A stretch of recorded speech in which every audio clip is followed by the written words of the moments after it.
কয়েকদিন ভোর না ডিপ্রেশনে চলে যাচ্ছি ধীরে ধীরে। জানো, যতই আমি সব কিছু ভুলে আগের মতো করে থাকতে চেষ্টা করছি, কিন্তু কি বলতো, টেনশন, মানুষের পরিস্থিতি, সময় এমন একটা জায়গায় চলে আসে না, মানুষকে উঠে দাঁড়াতে দেয় না, দুমড়ে মুচড়ে আবার সেই জায়গাটাই ফিরিয়ে আনে। সবাইকে মিতালি মিঠাই লাইভ ব্লগে অনেক অনেক ওয়েলকাম। ঘরের সমস্ত কাজগুলো সেরে নিয়ে রেডি হয়ে নিয়ে এখন যাব আমি সাইবার কাপে। তাই মিঠাইকে একটু মন ভরানোর জন্য ওর সাথে আমি খেলা করছি। বোনের কাছে রেখে দিয়েই মিঠাইকে আমি যাব একা সাইকেল নিয়ে মোড় মাথায়। যেই কাজটার জন্য এসেছিলাম সেই কাজটা সফল হয়েছে। মোড় মাথায় এসে কিছুক্ষণ দাঁড়িয়ে পড়েছি, বাইরে প্রচণ্ড রোদ, সাইকেল নিয়ে এসেছি তো তাই। সকালবেলা ঘুম থেকে উঠেই ভাই বোনরা ঘুম থেকে ওঠেনি বলে জায়গামাই করে বিছানা টিছানা গুছিয়ে মিঠাইকে খাইয়ে দিয়ে বার হয়ে এসেছিলাম। ওকে তো কাঁদছে, বোন আছে বলে বোনের কাছে রেখে দিয়ে এলাম। তো আমি যেই কাজের জন্য এসেছিলাম সেই কাজটা সফল হয়েছে। খুশি মনেই বাড়ির দিকে যাচ্ছি। টাকা তুললাম, টাকার খুব প্রয়োজন ছিল, মানে আমার হাতে একদমই টাকা ছিল না। মিঠাই টুকটাক জিনিসপত্র কেনা বা কোথাও যাওয়া টাওয়া খুবই অসুবিধা। তো নিলাম, চলো বাড়ির দিকে যাই। বাড়ি এসছি, মিঠাই দেখ। কি হয়েছে? এই তো এসেছি। কোথায় গেছিলাম বলো তো? কোথায় গেছিলাম? খাবার আনতে। মা, আমার জীবন। চলো সাইকেল তুলে না। গরমে মানুষ বসে না বলে সাইকেল তুলে গেল। সাইকেলটা একবার চড়বে, চড়ে তারপর নাকি সাইকেল তুলবে। পাগল। সকাল হতেই বড় কাজটা আমি সেরে এলাম। বলো মিঠাই, মিঠাই কাঁদো না তো তুমি?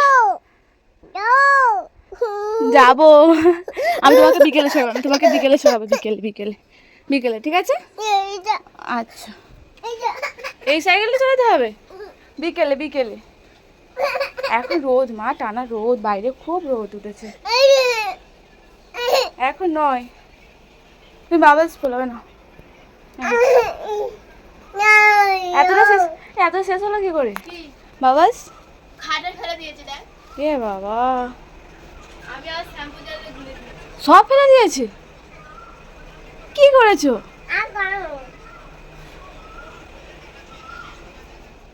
একটা মানুষ সব দিকটা সামলাতে গিয়ে হিমশিম খেয়ে যাচ্ছে, ডিপ্রেশনে চলে যাচ্ছে যেন ধীরে ধীরে। এখন দিদা কিছু বললে খিটখিট করছি, মানে কারোর কথা আমি আর জন্য সহ্য করতে পারছি না। কেন হচ্ছে এটা আমি নিজেও জানি না। যখন বলে ফেলছি হু শব্দ তো বলে দিচ্ছি, আবার যখন নিজের মধ্যে ভাবছি মনে হচ্ছে কেন এই কথাগুলো বললাম। বাসনগুলো মেজে রেখে দিয়ে গেছিলাম, সেইগুলো র্যাকের মধ্যে সুন্দর করে গুছিয়ে রাখলাম। দু একটা ছোটো বাসনগুলো বড় বাসনের মধ্যে রেখেছিল বলে গুছাতে গিয়ে সব বাসন এদিকে এলোমেলো হয়ে গুছিয়ে মানে পড়ে যাচ্ছে। আবার মিঠাইয়ের খাবারটা বসিয়ে দিলাম ওর জন্য প্রেশার কুকারে। গাজর, আলু আর গোবিন্দভোগ চাল দিয়ে খিচুড়ি বানিয়ে দেবো তাড়াহুড়ো করে, আর মাছের তরকারিটা বানালাম না। আর গরমও পড়েছে প্রচণ্ড। সাইকেল চালিয়ে মোড় মাথায় গেছি, আসতে গিয়ে একদম হিমশিম খেয়ে গেছি। 10টা মিনিট মিঠাইকে নিয়ে সাথে করে বসেছিলাম ফ্যানের তলায়। যারা মানে বাইরে কাজ করছে, আমার দাদু তো জোগাড়ের কাজ করে বাইরে, যারা এই রাজমিস্ত্রির কাজ করে, কত কষ্ট তাদের এই গরমের মধ্যে। আমি ভাবছি আর কষ্ট পাচ্ছি। যখন বাইরে গেছিলাম খালি মাথার ভেতরে ওই কথাটাই আমার ঘুরপাক খাচ্ছিল। টাকা তুলতে গেছিলাম, ঘরের কাজ হচ্ছে, তোমাদেরকে তো দেখিয়েছিলাম। কিছু টাকা প্রয়োজন ছিল, অ্যালবেস্টার লাগানো হবে ঘরের জন্য, তাই টাকাটা তুলে আনলাম। শোকেসটা কয়েকদিন ভোর ভাবছি গোছাবো, আর সেটা আর হয়ে উঠছে না। কালকে রিলস বানিয়েছিলাম দু একটা কাপড় বার করে, তো সেইগুলোকে গোছাতে গিয়ে আলমারিটা সুন্দর করে গুছিয়ে রাখলাম।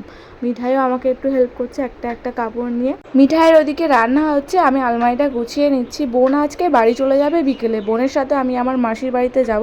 প্রায় অনেক দিনই হয়েছে আমার সেজো মাসির বাড়িতে যাওয়া হয়নি। আর আমার একটা খুব দরকারি কাজও রয়েছে মাসির বাড়ির ওখানে। আমি ব্যাংকের অ্যাকাউন্ট করেছিলাম, এটিএম কার্ড নেই, তার জন্য অনেক সমস্যা হচ্ছে। ভাবছি গিয়ে এটিএম কার্ডটা করে নেব, মাসির কাছে মিঠাইকে রেখে দিয়ে আর আমি যাব ব্যাংকে একটু। আর এই যে শাড়িটা দেখতে পাচ্ছ, এই শাড়িটা আমার মা পুজোর সময় আমাকে দিয়েছিল। এই রঙের একটা শার্টও দিয়েছিল আমার বরকে, দুজনকে ম্যাচিং করে ড্রেস। মানে সেটা শাড়িটা দেখেই মনে পড়ে গেল, দুজন মিলে একসাথে ঠাকুর দেখতে গেছিলাম সেম কালার ড্রেস পরে ম্যাচিং করে। তো কী বলো তো, এই ছোটো ছোটো স্মৃতিগুলো যখন চোখের সামনে চলে আসে অটোমেটিকই মনে চলে আসে।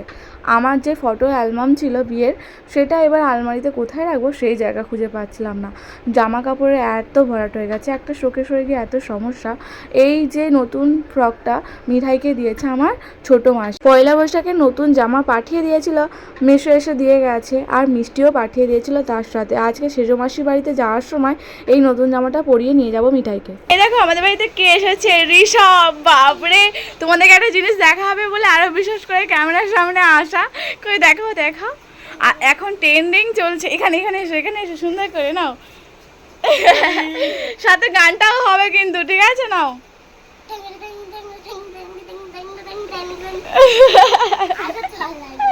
আগে তো ভালো লাগছে না, এতক্ষণ ধরে করছিল, ক্যামেরার সামনে আসতেই দেখেছে ভয় পেয়ে গেছে।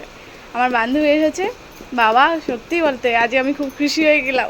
যতবারই হয় দেখা হয় ও বাড়ি চলে যায়, আজ বিকেল বিকেল দেখা হয়ে গেল।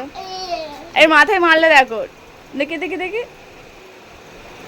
ঋষভ এমন একটা টুপি পড়েছে সবাই মাথায় মারবে টাং টাং করে। হেবি সুন্দর না? ভয় পাচ্ছি, দেখ আমার মিঠাই দেখ কি করছে। বান্ধবীর বাড়ি আমার বাড়ি একদমই কাছে, ছোটোবেলা থেকে একই স্কুলে পড়তাম। ও শ্বশুরবাড়িও আমাদের পাড়ার কাছাকাছি। শ্বশুরবাড়ির থেকে বাপের বাড়িতে আসছিল, আমার সাথে দেখা হয়ে গেছে, ওকে আমি নিয়ে গেছিলাম আমাদের বাড়িতে। ও যখন বাড়ি ফিরবে রাস্তার দিকে বার হয়ে দেখি ফুচকার ব্যাপার এসেছে, আর মিঠাই না ফুচকা খেতে খুব ভালোবাসে। ফুচকাওয়ালাকে ও নিজেই একা একা দাঁড় করিয়ে ফুচকা খাচ্ছে। ওর কাছে আলাদা করে পাতা দিতে হবে আর আলাদা করে ঝাল ছাড়া ফুচকাও দিতে হবে। আমি যদি ওকে একটা শুকনো ফুচকা দিই ওটা চলবে না। ওর সাথে সাথে আমরা সবাই মিলে ফুচকা খেয়ে নিলাম। আর একটু হালকা সন্ধে হয়ে যেতেই রোদটা কমে যাওয়ার পর আমি বোন সবাই রেডি হয়ে আমার মাসির বাড়ি যাওয়ার জন্য বার হয়ে পড়লাম। মিঠাইকে পয়লা বৈশাখে নতুন একটা জামা আমি কিনে দিয়েছিলাম, সেই জামাটা পরিয়ে নিয়ে যাচ্ছি। বাঘ নিয়ে গেছিলো বোনরা, সেই বাঘটা হাতে করে নিয়ে যাচ্ছিল বোন। মাসির বাড়িতে পৌঁছে গেলাম, অনেকটাই সন্ধ্যা হয়ে গেছে। আসার সময় যা চাপ হয়ে গেছে, বোনকে বলেছিলাম ব্যাগের ভেতরে আমার ফোনটা আর টাকার ব্যাগটা নেওয়ার জন্য, আর ও ভুলে গেছে। আমিও তাড়াহুড়ো করে বার হয়েছে, আমিও ভুলে গেছি। ব্যাস ব্যাগের ভেতরে কিছু টাকা ছিল বলে দুজন মিলে বাড়িতে অবধি পৌঁছাতে পারলাম। ভাইয়ের জন্য কিছু আনতে পারলাম না হাতে করে। মিঠাই রয়েছে দিদাদুর কাছে, মানে আমার মাসি মেশোর কাছে। আসার সময় মনটাই পুরো ভেঙে গেছিলো। টোটোয় উঠেছি, এবার গাড়ি ভাড়া দেবো, টাকার ব্যাগটা বার করতে যাচ্ছি, দেখছি আমার ব্যাগে টাকার ব্যাগ নেই। মানে একদম মাথায় হাত পড়ে গেছিলো যাকে বলা যায়। আমার ব্যাগের পেছনে সবসময় 100-200 টাকা থাকে, না যদি কিছু থাকেও। তো সেই টাকা নিয়ে মাসির বাড়িতে কোনো রকমভাবে পৌঁছে গেছি। হাওড়া রাস্তায় এসে গিয়ে আবার হেঁটে গিয়ে বাড়ি ফেরা তো সম্ভব নয়।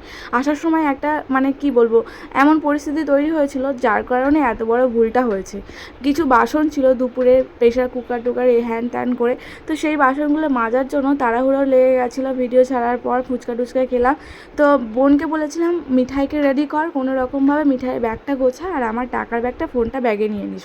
ওরও খেয়াল নেই, সেই মিঠাইকে রেডি করতে গিয়ে ওই টাকার ব্যাগটা নিতেই ভুলে গেছিলো। তো এই একটু ভুলের কারণে এত বড় একটা মানে সমস্যায় পড়তে হয়েছিল। রাতে খাবার সবাই মিলে একসাথে খাওয়া দাওয়া করলাম, মেশো, আমি, মাসি, বোন, ভাই সবাই একসাথে। একটা মেয়ে যেমন বিয়ের পরে একটা শ্বশুর বাড়িতে এসে ভালোবাসা পায় না, আমি আমার সেজো মাসি বাড়িতে এলে সেই ভালোবাসাটা পাই। খুব ভালো লাগে, মানে নিজের বাবা মার মতো করে ভালোবাসে আমার মাসিরা, সত্যিই তাই। বাবা মা নেই, সেই জায়গাটা তো পূরণ করতে হবে কোনো জায়গা থেকে। আমার মিঠাইয়েরও আবদার থাকে ওর দাদুর কাছে, দোলা চড়ছে, আর দোলা অন্য কাউকে দিলে হবে না, আমার মেশোকেই চড়াতে হবে, মেশোর হাত দিয়েই খাবে। রাতে খাওয়া দাওয়া করলাম সবাই মিলে একসাথে। মিঠাইকে নিয়ে রয়েছে আমার মেশো, ওকে দোলা দিচ্ছে, ঘুমিয়ে পড়ছে, আবার বলছে এই তো আমি এইভাবেই বিরক্ত করছে। আমি আর আমার বোন আমাদের আর একটা ঘর রয়েছে মাসিদের, সেখানে চলে এলাম। আজকের ব্লগটা এখানেই শেষ করবো, কালকে আবার নতুন একটা ব্লগ নিয়ে আসবো আমার মাসির বাড়ি থেকেই।